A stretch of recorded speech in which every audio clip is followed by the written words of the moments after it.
Nakinig po tayong mabuti sa mensahe ng ating Panginoon. Sino po sa inyo ang updated sa social media? Updated po ba tayo? Marami, alam po, katulad na binanggit ni Pastor kanina, no? Yung po laging may hawak na cellphone, ay nakikita ho natin yung mga kalamidad, no? Kaliwat kanan, nung nakarang araw ba yun, 17. Nakarang araw lang ay niyanig na naman ng magnitude or intensity 6 ang Surigao.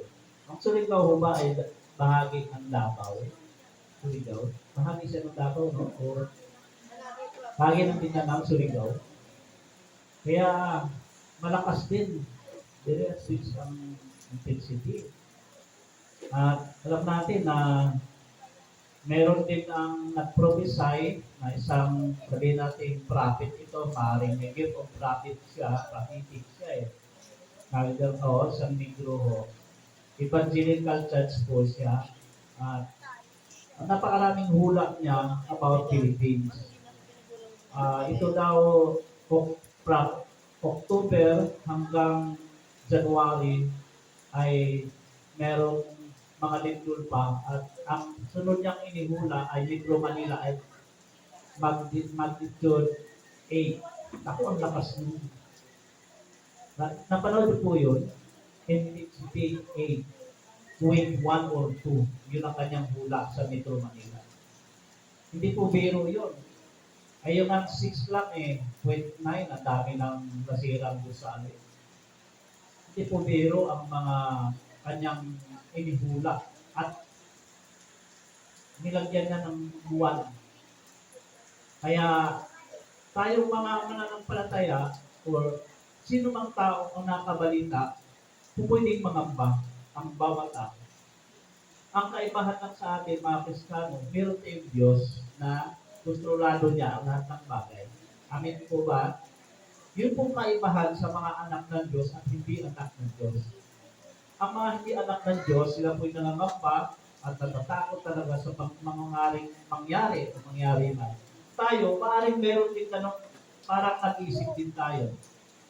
Pero, hindi dapat tayo pangibabawan ng pagkatakot dahil parang walang saysay din yung ating pananampalataya sa Diyos. Kung ang nangingibabaw naman sa atin ay takot. Amen? Sapagkat ang takot ay hindi mula sa Diyos. Amen? Hindi, ang takot ay mula sa kaaway. Hindi tayo binigyan ng espiritu ng pagkatakot, ng karuwakan, yung espiritu ng kapangyarihan ng Panginoon. So, kaya po, ating pong mensahe ngayon ay itong pagbibigay ng protection ng Diyos sa atin. Ang pamagat po natin dito ay God's divine protection. Amen po ba? Kapag tayo ay napuspos ng takot, maaaring matakot natin pumunta kung saan, matakot tayo mag-mall o pumunta kung saan lugar, matakot na tayo. Para kayo natin gawin, dapat natin gawin. Nung ang isang araw, nung pagpunta ko sa Ortigas, sabi ni Mrs., dapat huwag kang pumunta, baka matsimpuhan ka ng lindol doon. Kasi yung Robinson na yan ay lumang building yan. At mataas na, maraming building dyan sa Ortigas, baka lumindol, doon ka matsimpuhan. Sabi ko, walang size yung kwait natin. Bakit pa tayo nanampalataya at bakit pa tayo naglilingkod sa Diyos kung puro takot tayo? Sabi ko ganun sa kanya, ano mang mangyari? Hawak ng Diyos ang buhay natin. May lindol man o wala, pag oras mo lang, patay ka. Siya naman yung may-ari ng buhay mo eh. Amen? Eh bakit tayo matatakot? Eh, dumiritso ako ay sunod araw, nilakad ko na. Pagdating ko doon sa Ortigas, naku, pag pinapasok ako ng walda doon sa basement, nakailang-ikot ko, papuntang basement, doon pala magpapark. Pagdating ko sa basement, nakita ko ang daming sasakyan, ang daming motor, naisip ko paano kung lumindol. Tulog lahat ito, sabi ko, pagpasok ko doon sa ang dami palang tao sa building. Sabi ko, ibig sabihin ko, ito'y gumukuho, ilang tao ang mamamatay. Naisip kong gano'n. Sabi ko, pero siyempre, nandun pa rin yung faith natin kay Lord. Hindi naman tayo, Hindi naman maiwasan mag-isip ng ganyan, tao tayo eh. Amen. Hindi maiwasan kahit kung ano-anong pumapasok sa isip natin bilang tao. Siyempre, ibabaw yung pananampalataya mo sa Diyos. So, okay na, malakas na. So, kaya ngayon, ang mga gusali ngayon, talagang kunting kakuha ng mga tao. Grabe.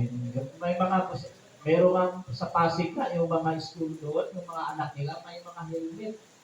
Habang nagtuturo yung, madalang mga helmet. Habang nagtuturo, naka-helmet sila. Ganun sila ka-ready. Physical ready lang yan eh. No? Pero higit sa lahat, spiritual ready dapat. Kasi, hindi ka na mamatay physically, sa impyerno naman ang punta mo. Kung hindi ka ready. Tayo po, kahit po tayo ay ano man mangyari sa ating daigdig, ready na tayo humarap sa Panginoon. Amen? Dahil tayo, hindi naman tayo tinubos ng Diyos dahil babae tayo. Hindi naman din tinubos dahil perfecto tayo. Tinubos tayo dahil sumampalataya tayo. Hindi man tayo, yun ang kabutihan ng Diyos sa atin, biyaya ng Diyos. Kahit sino tayo, nagkamali tayo, hindi perfecto, niligtas na tayo. At nakakatiyak po tayo ng buhay na walang sa piling niya. Ganun po kabuti ang Lord sa atin. Number 1, bakit kailangan natin ito po yung nais ng Diyos sa atin in verse 1 and 2. Number 1, God wants you to trust only in Him. Ay sa Diyos, kung gusto mo po maging safe sa mundong ito, wala kang ibang pagtiwalaan kundi siya lang. Hello? Hindi yung kung sino-sino tatawagan mo, kung sino-sino tatawagan mo pag ikaw ay nasa sitwasyon na nakakatakot, pangamba, problema. Huwag kang tumawag kung kanino man. Isa lang tawagan mo. Ang Diyos Ama natin sa langit. Ang Diyos na katas-taasan. Sabi niya sa verse 1, siya naghahamad ng pagkukup ng katas-taasan at nanatiling sa kalinga niyong makapangyarihan. Makapagsasabi sa kanyang Panginoon, mo katahanan. Ikaw ang aking Diyos, ang Diyos na tanging kong pinagtitiwalaan. Amen? Nililigtas ka niya, basta kilalanin mo siya, na siya lamang ang Diyos mo. Amen? Hindi marami kang tinatawagan kasi ang Diyos natin is jealous God. Siluso yung Diyos natin. Ayaw niyang tumawag ka sa iba. Ayaw nga magtiwala sa iba. Na ginagawa ng Diyos yung iba. Wag.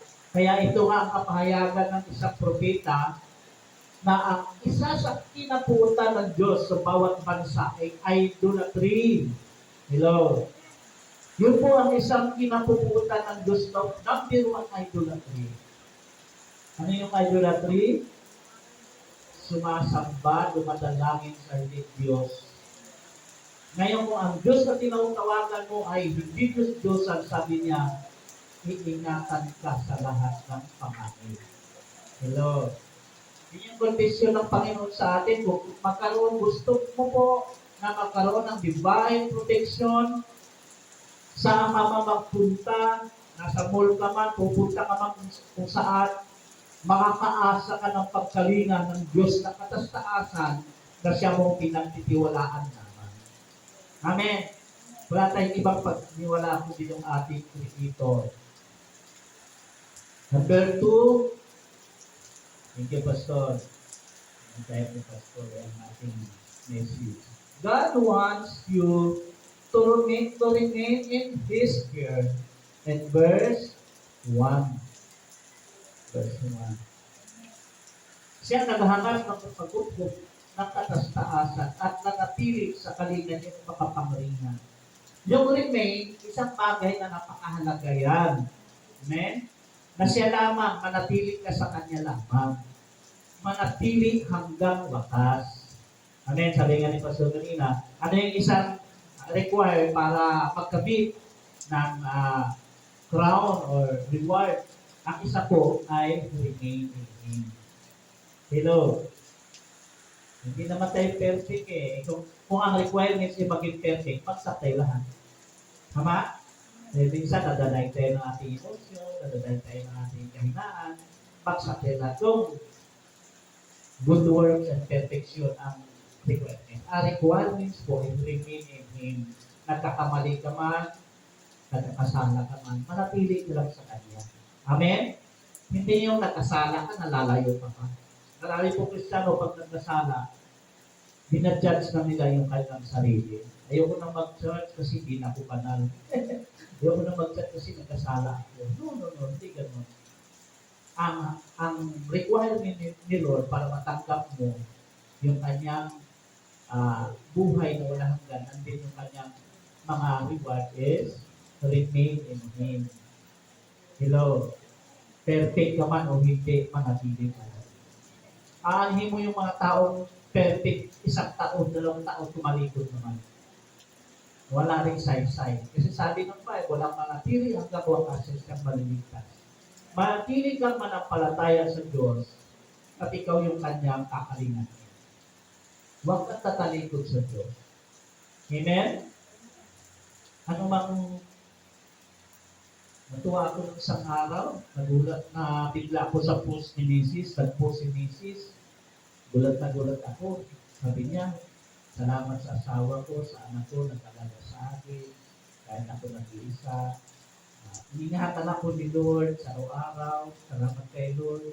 Kahit anong mangyari, hindi kami sa Kanya lang tayo magtitiwala. Wow! Gulat ko talaga, first time. First time. Wow! Ang galing naman. Minsan lang magsalita ng Kanya tayo magtiwala. Kahit anong mangyari. Wow! Thank you, Lord, na may ganun pa natira sa Kanya. Amen? Diba nakatuwa? Na may negative na dati yan eh. Pero ngayon meron kabuhayan siya ng Lord. Kaya sabi ko, dahil ko sinasabi sa Kanya, pakikinggan man tayo ni Lord o hindi sa mga hiningin natin. Continue pa rin tayo. Kung kang bibitaw, hindi ko mo may hiningi ka, hindi mo nakamtan, ayaw mo na. Hindi dapat ganyan. Huwag tayong subukan, huwag tayong bibitaw sa Panginoon. Yun yung isang bagay na napakahalaga sa atin, to remain in Him.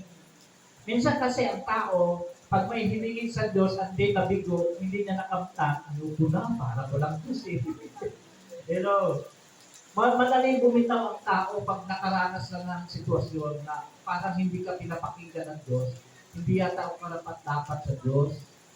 So, ang ginagawa mo na, natulad, kinukunti mo na yung sarili mo. So, ang iba ayaw na mag-church kasi nabigo na eh. Akala ko ba, sabi kung anong hindi mo, ibibigay niya. Kita nyo? Diba? Kaya nga, napakahalaga po yung remain in Him. Amen?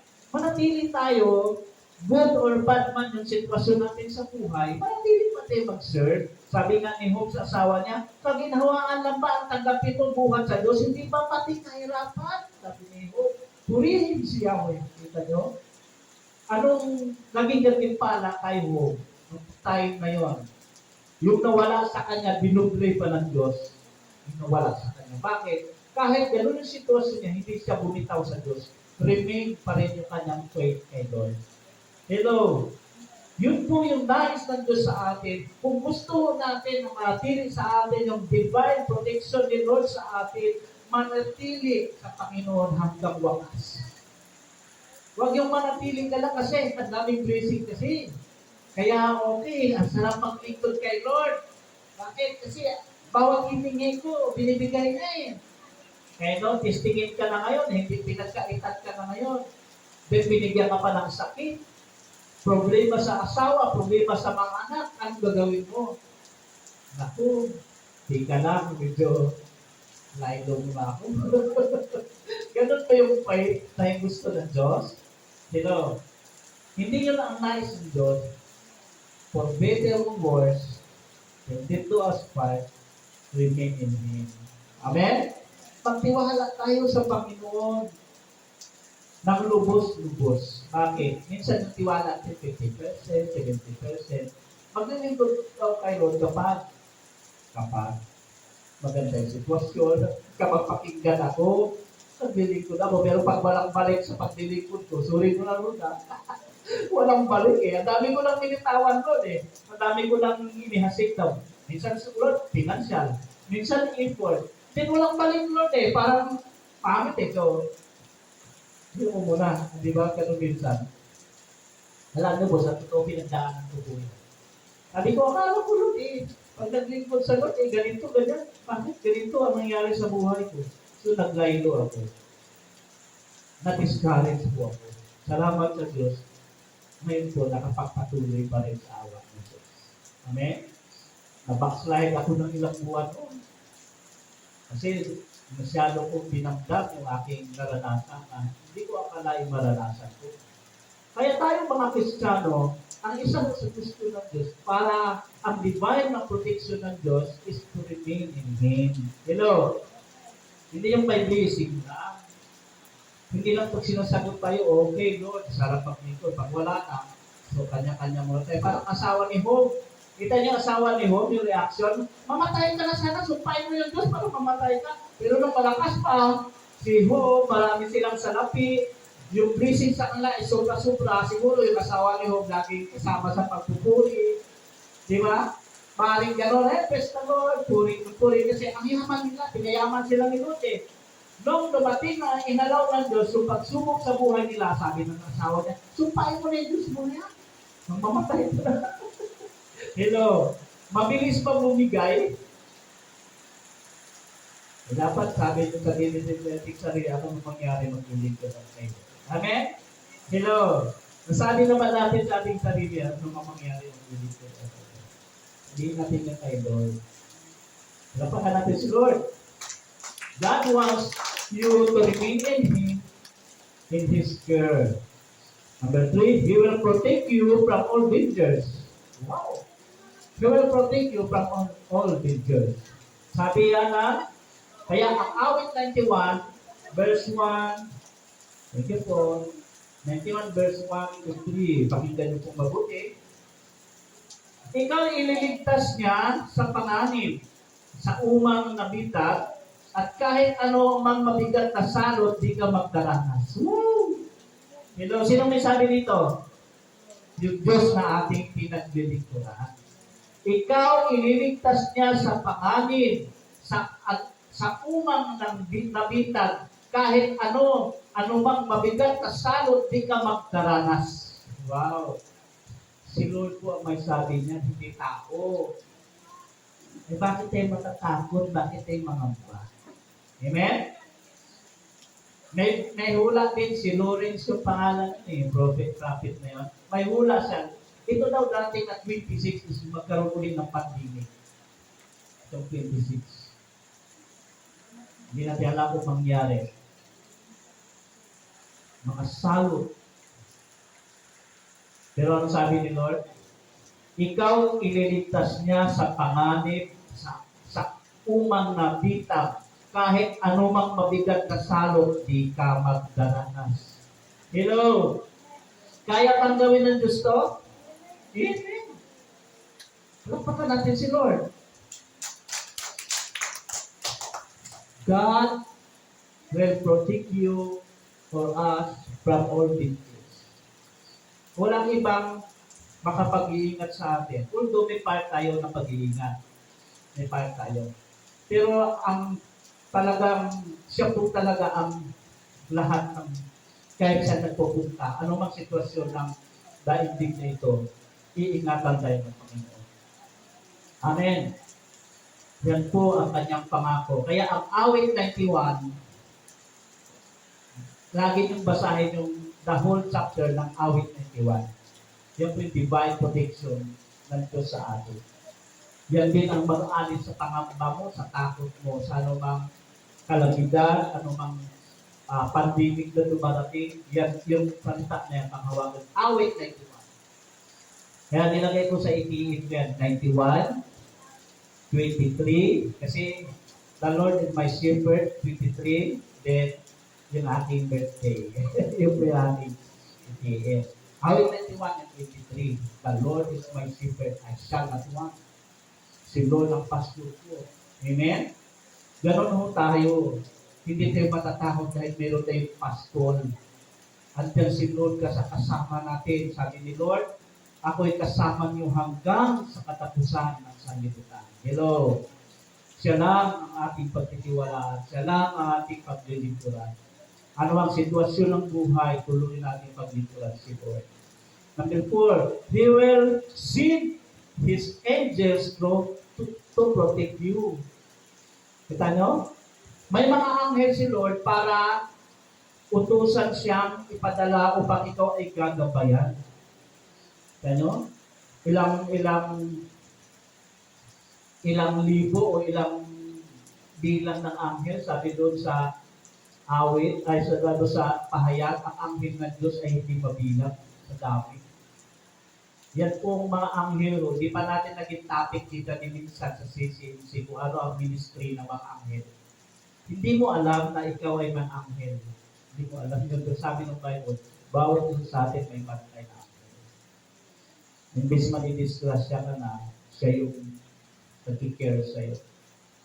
Naranasan ko po yan, muntik matumba yung motor ko, tumawag kay Jesus. Ramdam ko yung parang may kamay na gumano sa manubila ko. Babagsak na ako eh. Kasi madulas yung pasada. Babagsak na ako. Ramdam ko na may humawak sa manubila ko. Para, tatakot na ako. Gumano yung manubila ko, gano'n ako. Ramdam ko yung pagkilos ng anghel ng Panginoon. Sinusugo niya para ikaw at ako ay babantayan. Lalo ng mga bata na may ang bantay na anghel yan. Bawat isa siya. Kaya nga pag nagpipray ako, sabi ko, Lord, salamat sa mga angels mo na nakapalibot ngayon. Yan yung mga ministry ng angels na iniingatan tayo, pinoproteksyonan tayo. Yung angels ni Lord, pinapadala niya para proteksyonan tayo. Meron pa nga kwento niyan eh, na gusto nila pasukin yung bahay ng isang missionary sa ibang probinsya. Nung makita nila, napupuntahan nila yung bahay para sugurin kasi tayo siya, missionary. Nung pagsilip niyo, ang daming kasama. Ang lalaking tao daw. Nagtaka siya, ang daming kasama. Alam namin, nag-isa lang yung missionary na yan. Yung palang ng mga angels, pinakita ng luwag. Yung galawin niya, kasi puno ng kasama pala. Pero totoo, siya lang mag-isa. Paningin ng mga kaaway, nung gustong lumusog, marami sila. Di magsanang Diyos yung paningin nila na, sige, galawin mo yan, may mga anghel yan. Kaya yung bahay natin, hindi nyo alam, may mga anghel na paggabi may nagbabantay mga anghel sa nakapaligod po sa bahay natin. Yun yung kagandahan kapag ang Diyos ng kataas-taasan ay siya lamang sa mong pinaglilingkuran. Amen?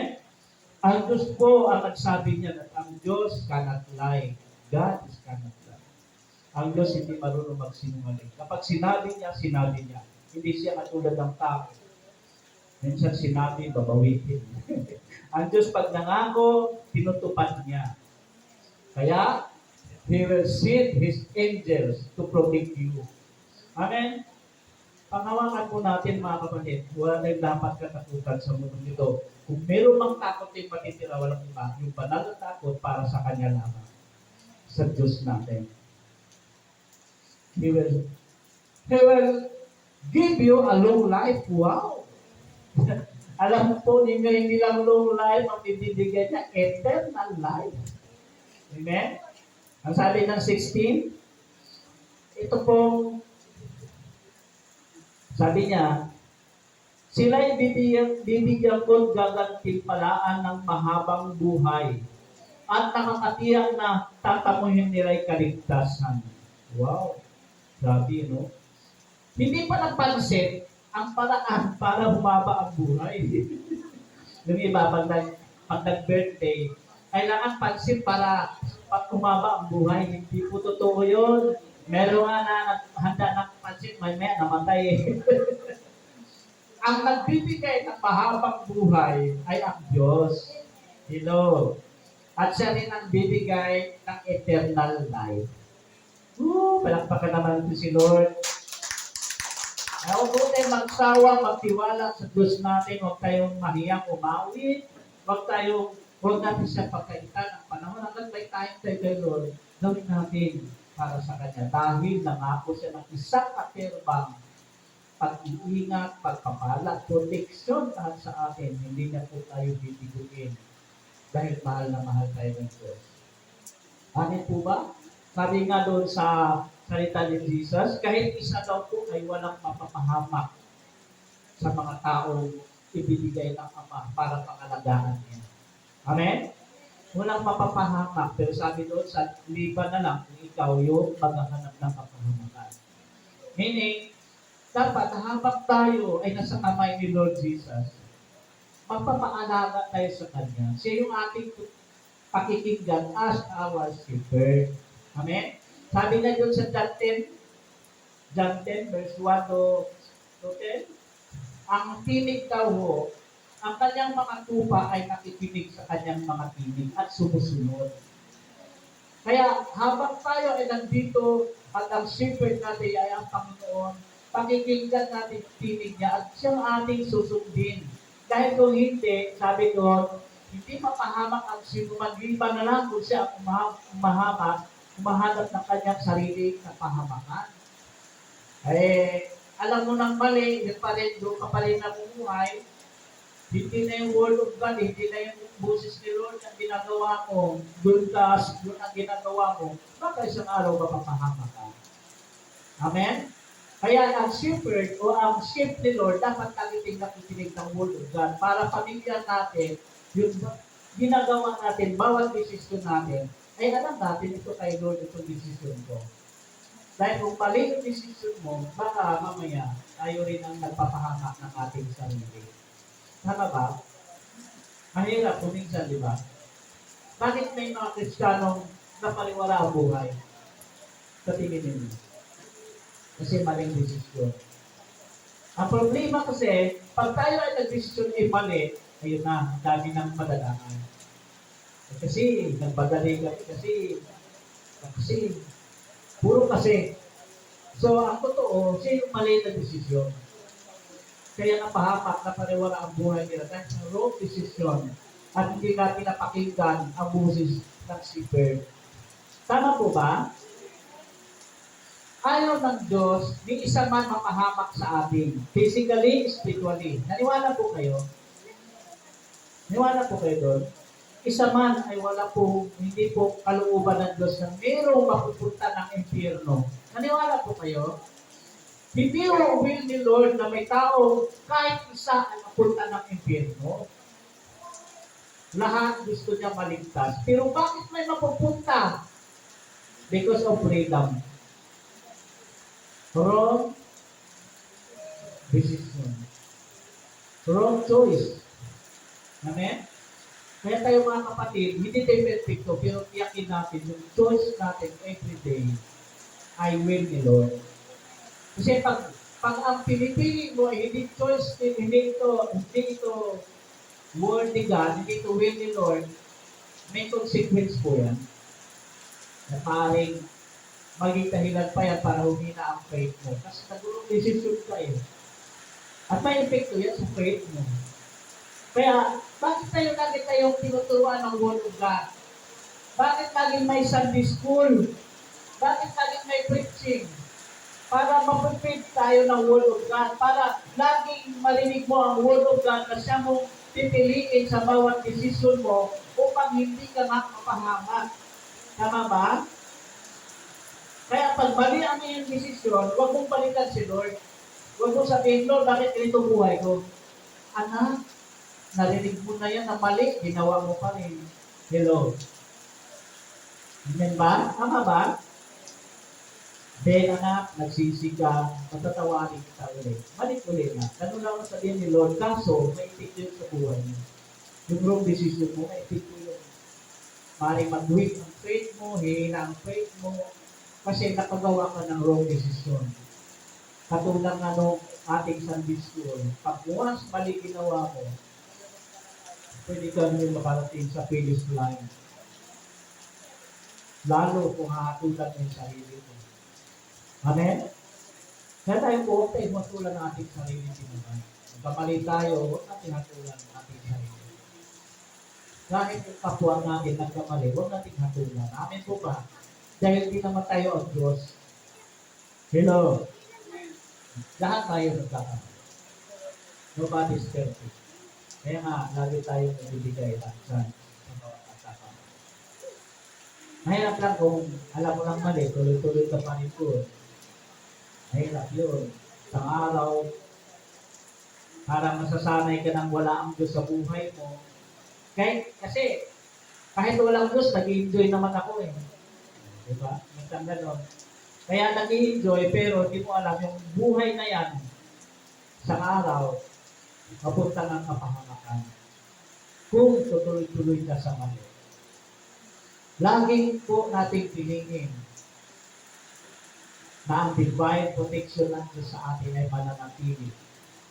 Ano ang part natin in our conclusion? Our part in verse 14 sa awit. Ito yung memory verse ko. Ang sabi ng Diyos, aking ililigtas ang tapat sa akin. Take note. Sino ililigtas? Yung tapat sa Diyos. At iingatan ko ang sino mang taong ako'y ikinagling. Yan yung part natin. Be faithful to God. Hindi yung, wala naman si pastor eh. Wala naman si kapatid. Wala naman Kristiyano dito eh. Walang nakakilala sa akin. Kaya, enjoy mo na ako. Kung anong ginagawa ng mga kaibigan ko, gagawin ko na rin. Wala naman nakilala sa akin. Hindi ka faithful kay Lord pag gano'n.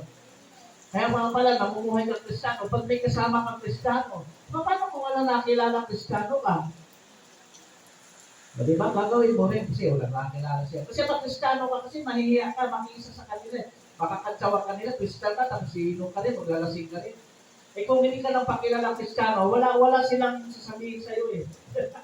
Pari-pareho lang naman tayo, inuman tayo. Pero kung ano yung ginagawa nila, tapos walang nakilala sa iyo, nag-iisip. Kaya, dapat faithful tayo. May nakakita mo sa atin o wala, faithful ka. Nakita man ni Lord ginagawa mo kung ng tao hindi. Kay Lord tayo. Si Lord nakikita tayo. At walang pwede magsabi na tayo po ay hindi ka dapat hindi faithful. Kaya po yung ating tema ngayong anniversary, welcome my good and faithful servant. Yun po yung ating tema. Bakit? Yan yung sasabihin ni Lord pag harap na tayo sa Kanya. Because you are faithful. Ang mga taong always naroon yung divine protection ng Diyos, yung nanatiling tapat sa Diyos. Hindi yung tapat ka lang kasi okay naman yung sitwasyon. Tapat ka lang kasi may nakakita sa'yo. May nakita man sa'yo, wala. Tapat ka. Sa asawa mo, sa lahat ng aspito ng buhay, be faithful. Yan po yan, tunay na mahal ng Diyos. Pero kung hindi ka faithful, hindi rin natutuwa ang Diyos sa mga tao hindi faithful.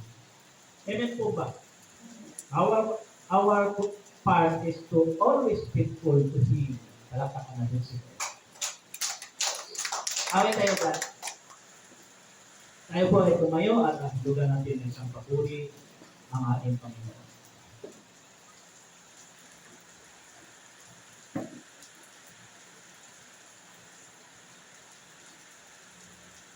This is no desire.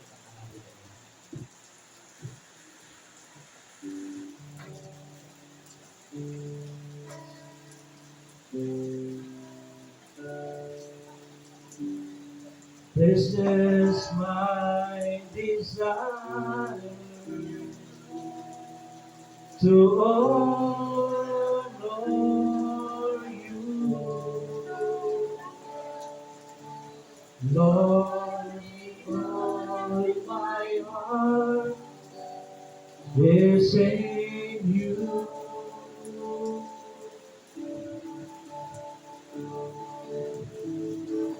All that is within me,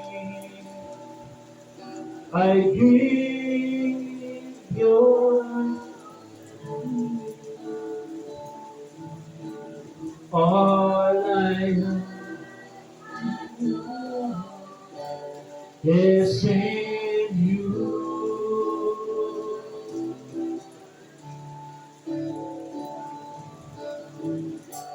Lord, I give you my heart, I I give you my soul. I live for you alone. Every breath that I take, every moment I'm awake. Lord, have your way in me. Awitin natin. Simula. This is my desire to honor you, Lord, with all my heart. I worship you.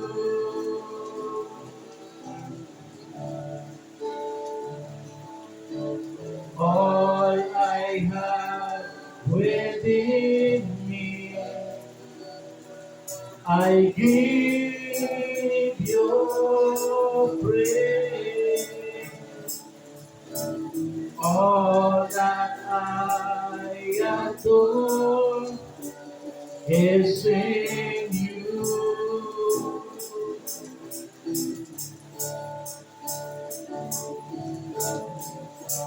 Lord, I give you my heart. I give you my soul. I live for you alone. Every breath that I take, every moment I'm awake. Lord, have your ways in me. Lord, I give you my heart. I give you my soul. Live for you alone. Every breath that I take, every moment I'm awake. Lord, have your way in me. Lord, have your way in me. Tingin natin ating mga mata. Kausapin natin ang Diyos personally. Bigyan natin, ibigay natin sa Kanya ang lahat ng pagtitiwala. Ano mang mangyari, ano mang maging sitwasyon, hindi niya tayo papabayaan.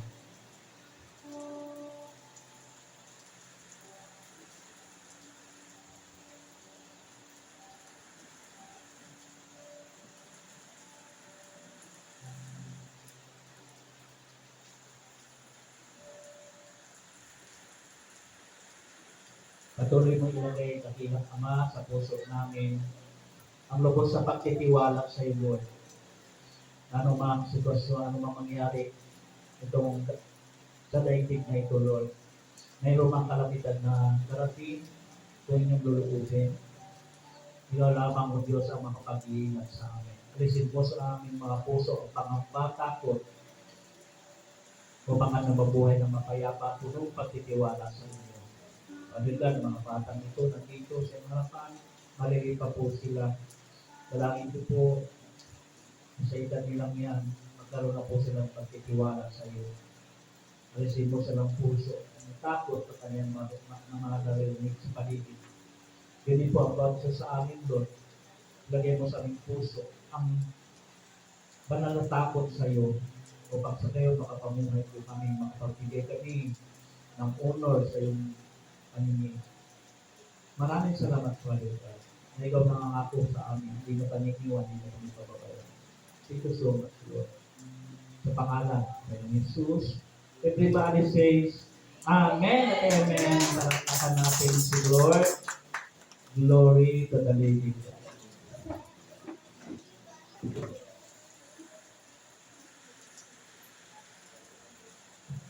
Praise God. Maraming salamat po si Jerry sa napakandang mensahe po.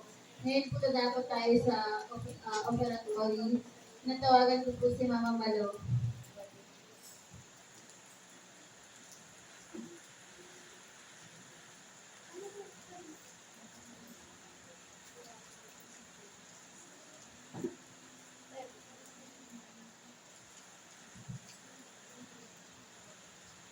Praise God, hallelujah. Dadakot na naman tayo sa ating pagpakaloob, sa ating mga offering.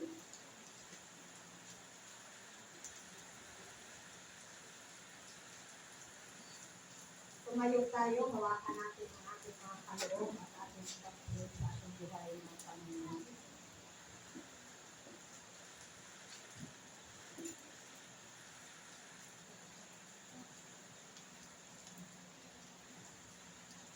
Itaas natin sa Kanya ang ating mga kaloob. Praise God, hallelujah. Always praise the Lord, we glorify your name.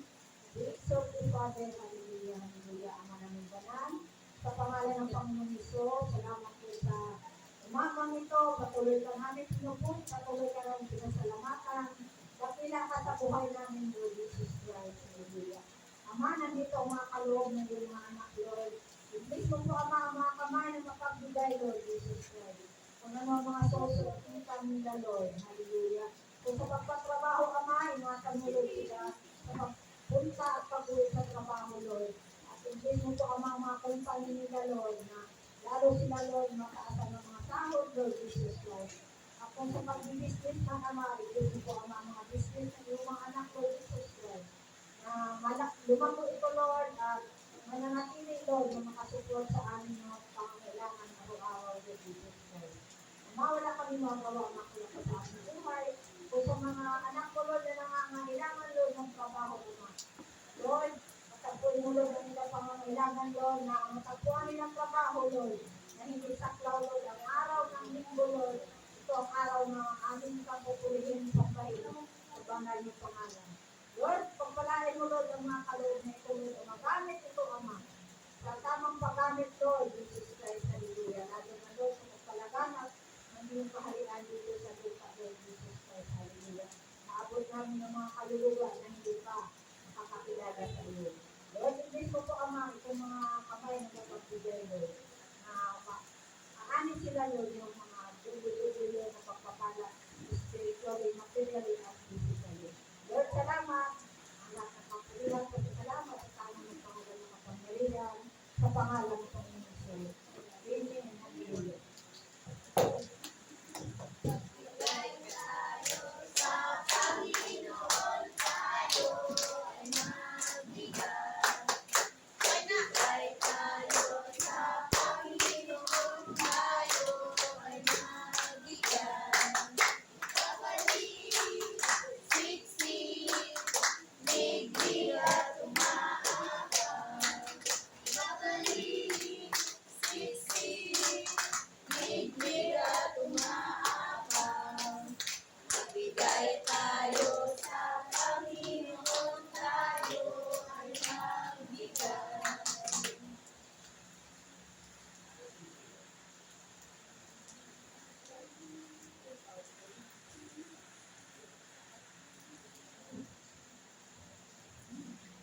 Tumayo po tayong lahat para sa ating closing prayer. Yes, Lord, Father God in heaven, kami nagpupuri sa inyo, Panginoon Ama. Sa inyo po ang lahat ng papuri kasi salamat. Higit lalo sa araw nito, Panginoon, na sa kabila ng masamang panahon ay kami po ay inyong pinagtipon-tipon, Panginoon, upang makarinig ng inyong banal na salita, Panginoon.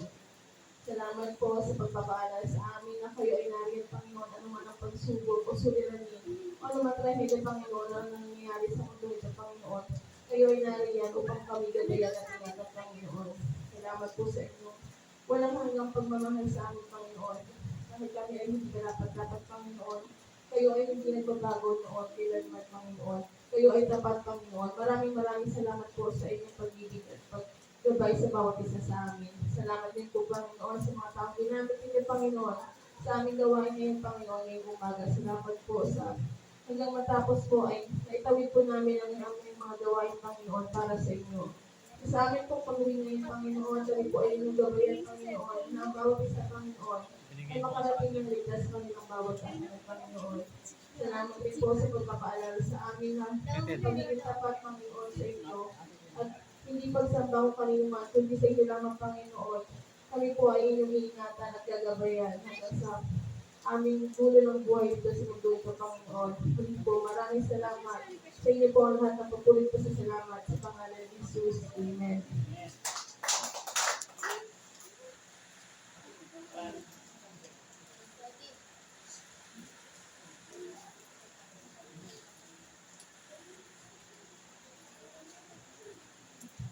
Wala muna tayong cottage prayer. Ang ulan. Ulan lang po ng cottage prayer. May meeting ba tayo niya? Meron. May meeting ba tayo?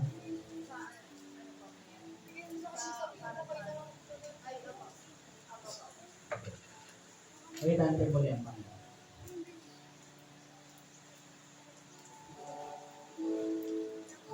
No other name but the name of Jesus.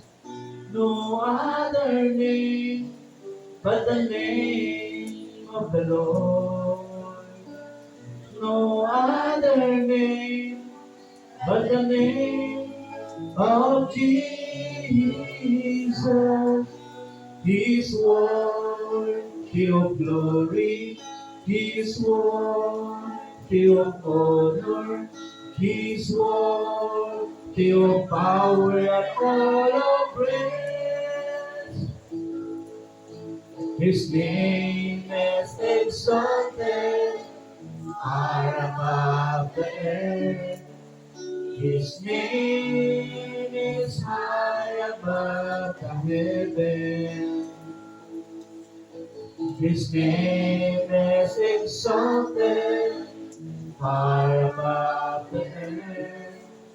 Give glory and honor and praises of His name. No other name but the name of Jesus. No other name but the name of the Lord. No other name but the name of Jesus. He's worthy of glory. He's worthy of honor. He's worthy of power and all of praise. Taas natin magkamay kay Lord.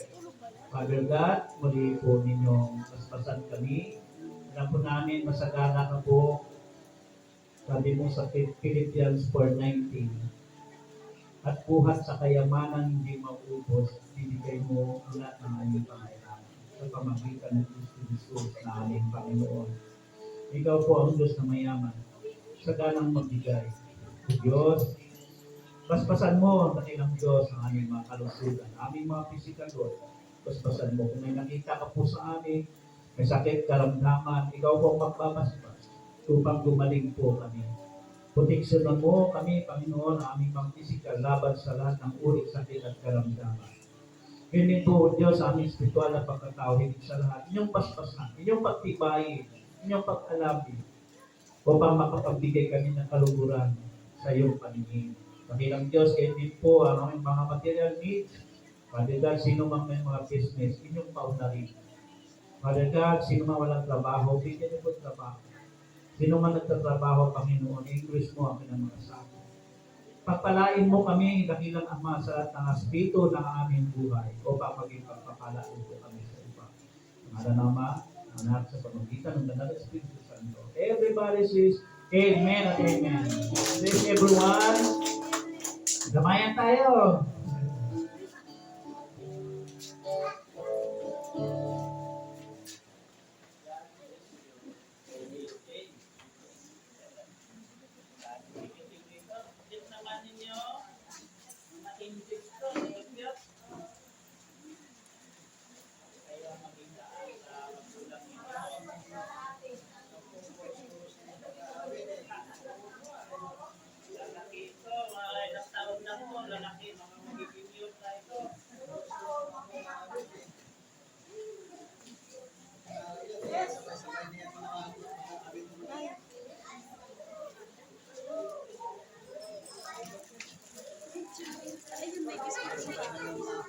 Sabi niya na awit ka mga yan. Wire na.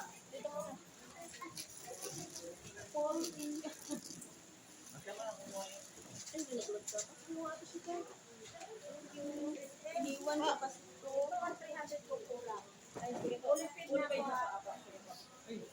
Kasi naubos na yung ano ko. Wow, Hindi nga ako nakakuha eh. Mas meron pa dito talaga. Meron pa? Opo. Wala ko nagsampo sa akin. Sige po, Pas. Kasi hindi ako nakakuha. Nagsan ako. Pamahagi ko lahat eh. Yung ano, yung fundraising. Pila muna, pila. Ay. Nakita ko kung sino lang yung behave at nakita ko rin yung hindi talaga nakikinig sa akin. Ine-NTM. Tayo tayo, kung saan nakatingin, paulit-ulit na ako ng sabi sa harapan ng tingin. Pero, Sunday yan. malakas pa rin talaga nakatingin. Ay, malinis yung kamay ko ano to, yung kulay yan. Unahin ko muna si, unahin ko si Kuya JJ na pinakamabait sa lahat at sa Daday.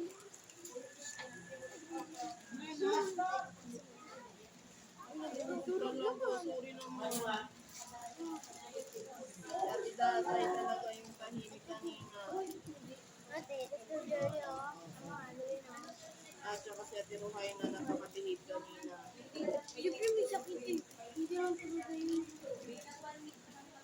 At si Ate Michelle. Yung naglakad lang ba kayo kanina? Opo. Tapos si Ate Nicole din, napakabihib kanina niya.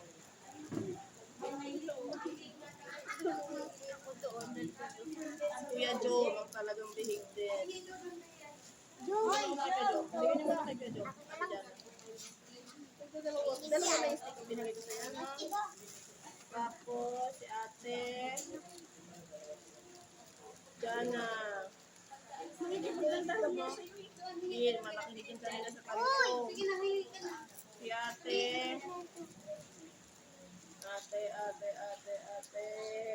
Galia. Si Ate Precious. Si Ate Jessica. Ate Ganjan. Saan ka dyan?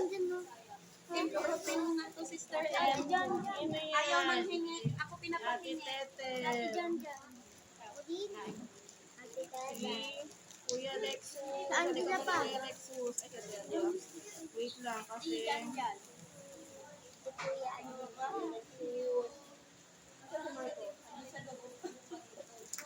Sino wala? Si Angela?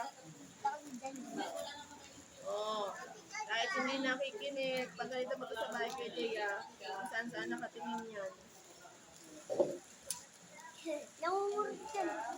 Si Ate Angela, si Jaja meron ka na. Wala ko lang si Kuya Jude, pati. Sino wala? Wala ako.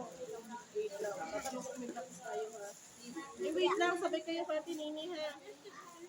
Uy, hindi lang to ngayon, meron pa tayong 5 araw. Patapon mo na. Ano yan? Malalabos yun. Ano ba kayo pa? Ayun, sakit si Titin. Nilog mo din, no? Ito pala. Oh. Talong sa akin. Kapatid. Ang makulit, wala naman maya. Wait, Babalik ka, mama. Tanongin ko muna. Kasi gano'n pa sila naman. Practice na Ay, kalati lang. Mukhang Saan? Nag-practice. tanong ko muna ha.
Salamat din na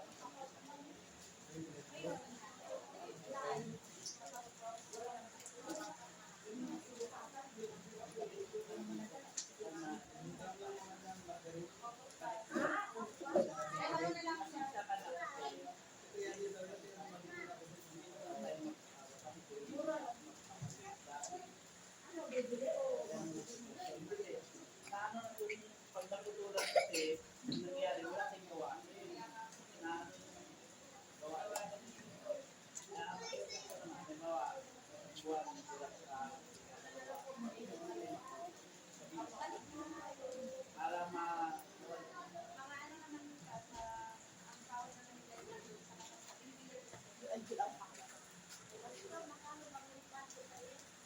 Kasi hindi lang naman yung naabuno ko. Kala ko mo, maabuno ko 1,000 eh, by 198. Ang ano pa natin pala, Pastor, bayaran na natin. Yeah. At ang hindi naman daw. Andito naman. Yung lista kayo. Ano ba session natin? Ano na? Wala na? Wala na tayo? Yung mga kasulinan ng mga nagkakaroon.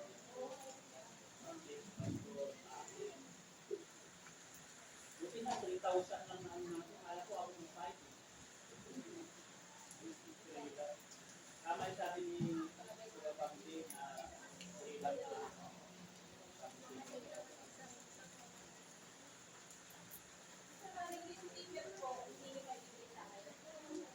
Sa akin, sa ano na lang sis? Sa akin, meron pa akong pirmahan. Kasi meron lang sige sa akin ng kuha ng tama ko sa tao. Sabi, ikaw ang nilagay ko.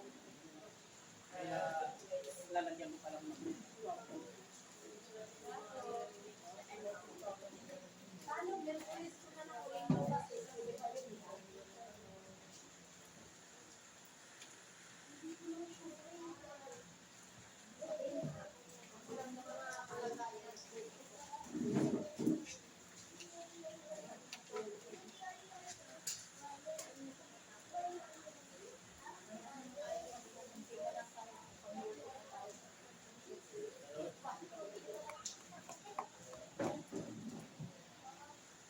tutulan ng malaki na lagi. Isang gabi pa po. Natulog ako sa Jose. Muna sila. Tapos kahapon, kasi dumating si Jan Jan, nag-usap na Ito naman yung dito, di ba? Maaari na naman. Kayaan ka lang. May gawa lang sa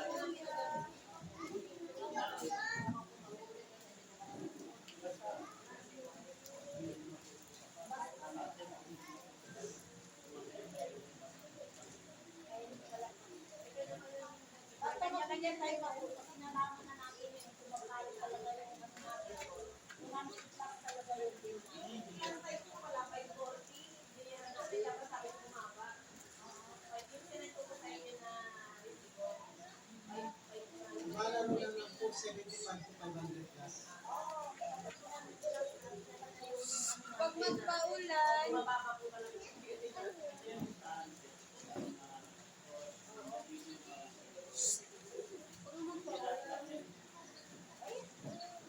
alam kung saan wala nang resibo. Hindi ko man yung makabawa tayo, yung libo at saka yung mga gringo, wala din yung wala din yung resibo eh. Maraming